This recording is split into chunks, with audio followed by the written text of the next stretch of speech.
रोकुना रे डोलिया भैया रे कहाँ रहवा।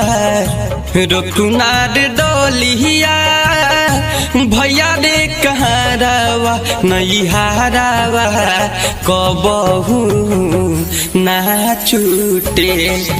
नैहरावा कबहू ना छूटे।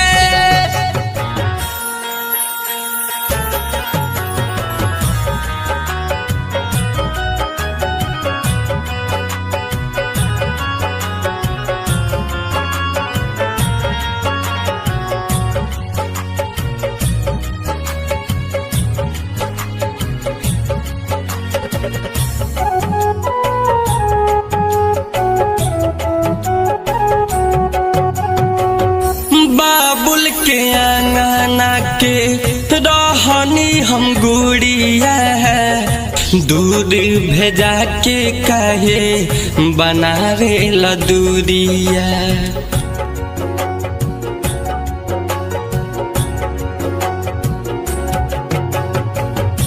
बाबुल के आंगना के रहनी हम गुड़िया। दूर भेजा के जानी बनावत दूरिया। दूर भेजा के जानी बनावत दूरिया। रुकुना रे डोलिया चाचा हो कहरावा। नैहरावा कबहू ना छूटे।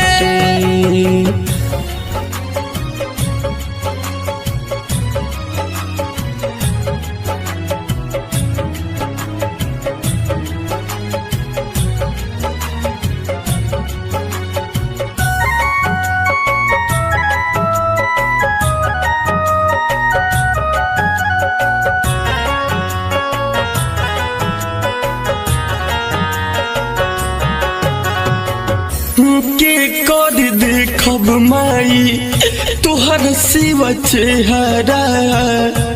हमर विदाई करबू होते सवेरा। हो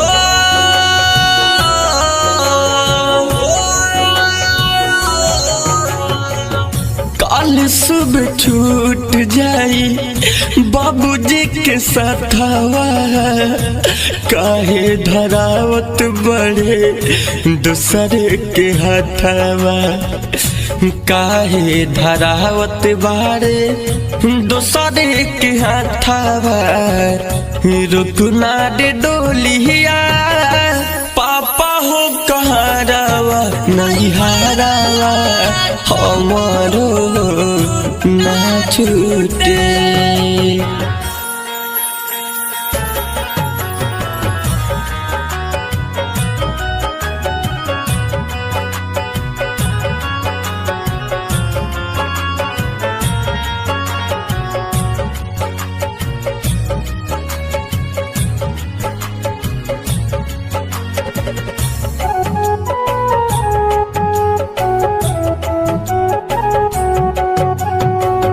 विदाई वाला तोड़ दो तू दुनिया के रीत हो। यह सोच सोच साहिल राजा गावे गीत हो।